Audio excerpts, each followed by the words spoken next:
Hello to all animation fans. Zootopia has never been just a story about cute animals. It has always been a manifesto against discrimination. In the first movie, we saw Judy struggle against the glass ceiling and the fear of predators. In the second, we were introduced to an underground society of reptiles who became outcasts because of ancient myths. Now it's time for the third installment, and this time, the spotlight is on birds. So what kind of social issue will the creators explore this time? My name is Oksana. I'm an artist with a background in psychology, and I analyze films not only from a psychological perspective, but also from an artistic one. Right now, there are four major theories. The first theory revolves around elitism, a kind of glass ceiling, or more simply, a divide between birds and land animals. The first thing that comes to mind is class inequality. Birds have a unique advantage. They can fly. They literally look down on everyone. And with their sharp vision, nothing escapes them. This quite literally puts them above others. But here's the question. Do birds see themselves as an elite, looking down on the citizens of Zootopia?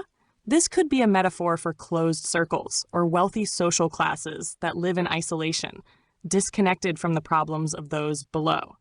Bird districts might be inaccessible to regular citizens, creating a new form of segregation. The second theory focuses on stereotypes within bird society itself, particularly the idea of harbingers of misfortune. And of course, we're talking about crows. In many cultures, crows, vultures, and even owls are associated with bad omens. But at the same time, people often forget that crows are among the most intelligent birds on the planet.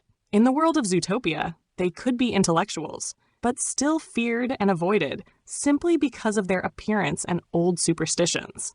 This becomes a direct parallel to the stigmatization of certain groups who are labeled as dangerous or negative based on nothing but prejudice. The third theory is about migration and outsiders in the sky. Birds are a symbol of migration. They are not tied to one place. It's very possible that in the film, they could represent large groups of migrants arriving in Zootopia due to climate change or conflicts in their own regions. But how would the city react to thousands of newcomers with completely different needs? Would there be conflicts over resources? This could reflect one of the most relevant issues today, the refugee crisis and the challenge of integration into a new society. And the fourth theory is perhaps the most unexpected. Discrimination within bird society itself based on ability. Not all birds can fly. Penguins, ostriches, kiwis, and even chickens. In a world built around flight, they could be seen as second-class citizens. This opens up a powerful social theme. People with disabilities or those who don't fit into the ideal standard of their own group. The conflict between those who can fly and those who can only walk could become one of the most emotional storylines. Zootopia 3 has every chance to become the most complex film in the trilogy, because birds won't just bring the beauty of flight, they will bring questions about how difficult it can be to come back down to Earth and truly understand those who don't have wings. So what do you think, dear viewers?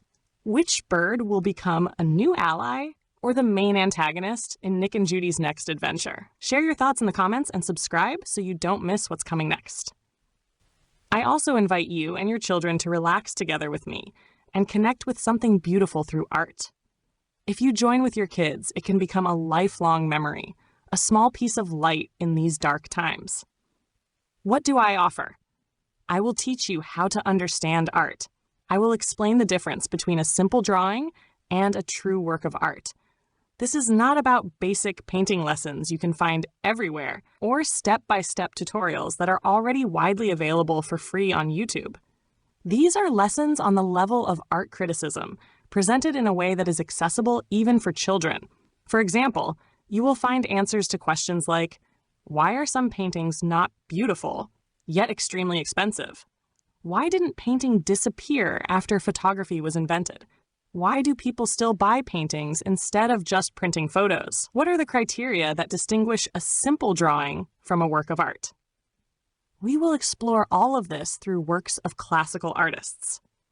I have a background in psychology and education, and I know how to explain complex ideas in simple terms. We will also work with emotions, learning how to reflect on them and express them through art, all accompanied by beautiful music. If you'd like to join, make sure to message me on Instagram with the word art.